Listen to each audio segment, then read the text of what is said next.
यह लोग जादुई माइनक्राफ्ट की दुनिया में भटक रहे थे। तभी अचानक जंगल में उन्हें एक भेड़िया मिल जाता है, जिसके सामने हड्डी फेंकते ही लड़कियों ने उसका दिल जीत लिया था। फिर भेड़िया लड़कियों को उनके साथियों के पास लेकर जाने लगता है। तीनों साथी हीरे की गुफा में थे, जहाँ मोटे ने कई सालों से हीरे छुपाए थे। पर जैसे ही एक्वामैन हीरो को देखकर रातों रात अमीर बनने के सपने देख रहा था, तभी एक बड़ा सुअर अचानक आकर उसका सपना तोड़ देता है, जो पाताल के सुअर सैनिक थे। पाताल की रानी एक जादूगरनी थी, जो पुराने ख्यालात की थी। उसे रचनात्मक दुनिया बिल्कुल भी पसंद नहीं थी। अगर जादूगरनी को माइनक्राफ्ट दुनिया का जादुई क्यूब मिल गया तो वो सूरज को उगने से रोक देगी, जिससे दुनिया सूख जाएगी। क्योंकि जादूगरनी पूरी दुनिया को नरक बनाना चाहती थी, इसलिए उसने इंसानों के पीछे एक बड़े सुअर राक्षस को लगा दिया था। तीनों को अपनी जान बचाने के लिए गुफा की छोटी ट्रेन में कूदना पड़ जाता है, जिसके जरिए तीनों मोटे की पहले से तैयार एक अंधेरी सुरंग में घुस गए थे। लेकिन उनके चारों तरफ विस्फोट पेड़ घूम रहे थे, जिससे तीनों ट्रेन को तेजी से दौड़ाते हैं। तभी उनका पीछा करने वाले विशाल सुअर का विस्फोटक पेड़ से तंदूरी बन जाता है। मुश्किल से बचे इन लोगों को जादुई क्यूब का कवर पाने के लिए एक चट्टान पर बनी इमारत के अंदर जाना था। लेकिन अंदर घुसना इतना आसान नहीं था, क्योंकि चारों तरफ कड़ी सुरक्षा थी। एक्वामैन ने जादुई क्यूब छोटे लड़के को दे दिया था, जिसके बाद मोटा और एक्वामैन दोनों मिलकर गार्ड को भटकाने लगे थे। और लड़का पीछे से जादुई क्यूब का कवर ढूंढने के लिए यह इमारत की तीसरी मंजिल पर चला जाता है। तीसरी मंजिल पर लड़के को शैडो मैन से बचना था। योजना के मुताबिक छोटा लड़का कमरे में घुस जाता है और यहाँ पर मोटे और एक्वामैन की बैंड बज रही थी। उन्हें गार्ड ने जबरदस्ती मुक्केबाजी रिंग में डाल दिया था और प्रतिद्वंदी एक छोटा जोम्बी और मुर्गा था, जिन्होंने मिलकर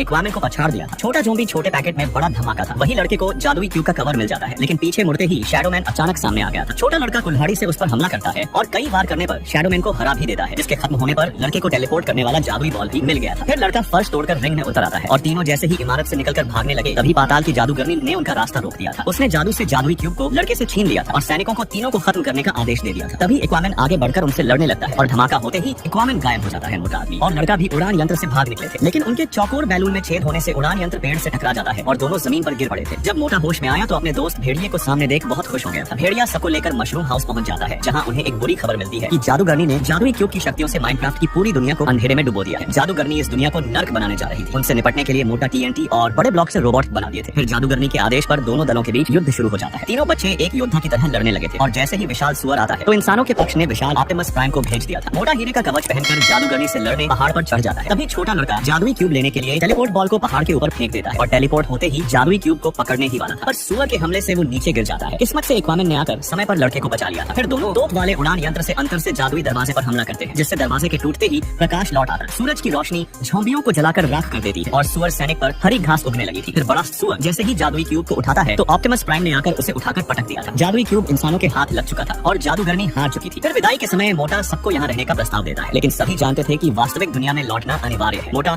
अकेला माइनक्राफ्ट की दुनिया में नहीं रहना चाहता था, इसलिए वो भी जादुई दरवाजे से वास्तविक दुनिया में लौट आता है, जहाँ वो मजे से जिंदगी जीने लगा था।